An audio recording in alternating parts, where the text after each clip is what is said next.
আসসালামু আলাইকুম রহমতুল্লাহি ওবারাকাতু। আসলে আজকে 21 তারিখ 11 মাস 2025 সাল। দিনটি হচ্ছে রোজ শুক্রবার। আসলে আজকে যে দুর্ঘটনাটা ঘটলো আর কি, এই যে একটু আগে 10:30 সামথিং, এর আগে কিছু পরে হবে, যেই শব্দটা এবং ভূমিকম্পটা হইল, আসলে আমার লাইফে আমি আমার বুঝ হওয়ার পর থেকে আর কি, এটা আমি এরকম ভূমিকম্প বা এরকম শব্দ সহ এই ভূমিকম্প এরকম দেখি নাই।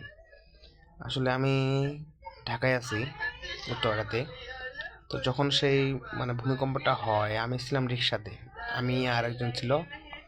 তো আমরা শব্দ শুনতে পারছি, যে শব্দটা ছিল ওইটা শুনতে পারছি, বাট কাঁপুনি যেটা ওটা বুঝতে পারি নাই। কিন্তু আমি দেখলাম যেটা, আমরা রাস্তায় আছি, রাস্তায় রিক্সাওয়ালা ভাই মামা সামনে ব্রেক দিয়ে দিল।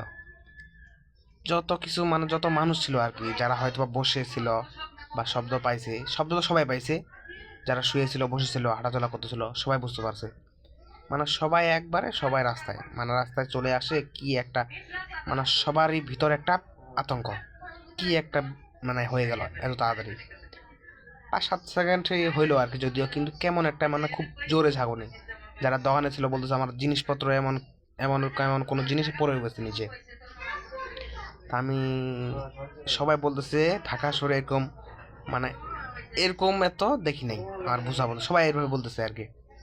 তো আমি একটাই জিনিস ভাবতেছি, আল্লাহ তাআলা 4-5 সেকেন্ডের একটা ভূমিকম্প দিয়ে যদি মানুষের ভিতর এত একটা ভয় চলে আসে, তা আমরা ভয় পাই না যে আমাদেরকে একদিন মরতে হবে, আমরাও একদিন ইন্তেকাল করব।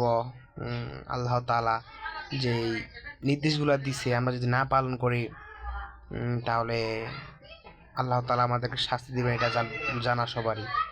বাট আমরা ভয় পাচ্ছি না।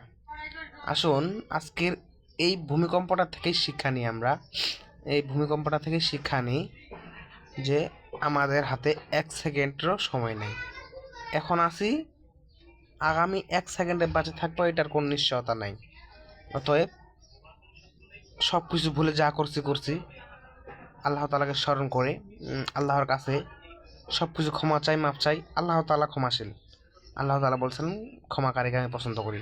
আল্লাহ তাআলা ক্ষমাকারীকেও পছন্দ করেন। তো আমার কথা হচ্ছে, আপনারা যেমনি হোক আর সময় অপচয় করে লাভ নাই। কালকে থেকে করব, একটু পরে থেকে করব না, এখনই আজকে থেকেই, এই আমি ভিডিওটা দেখার পর থেকেই মনে করবেন যে একটু ফোনটা রাখে দিয়ে আপনারা চলে যাবেন, অজু করবেন, নামাজের ওয়াক্ত হলে নামাজ পড়ে একটু দোয়া করে আল্লাহর কাছে ক্ষমা চাইবেন। আল্লাহ ভুল করছি, যে যেমন ভাবে ক্ষমা চাবেন আর কি।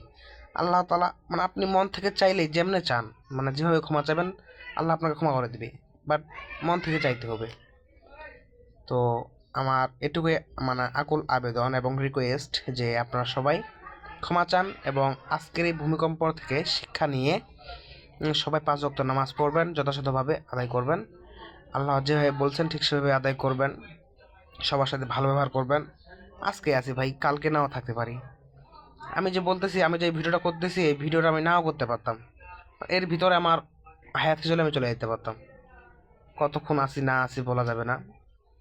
আসুন নিজেও পালন করি, অন্যকেও দাওয়াত দিই, দাওয়াতের কাজ করি, অন্যকেও সহায়তা করি। ঠিক আছে, ভালো থাকবেন। আসসালামু আলাইকুম ওয়া রাহমাতুল্লাহি ওয়া বারাকাতুহু। আল্লাহ হাফেজ।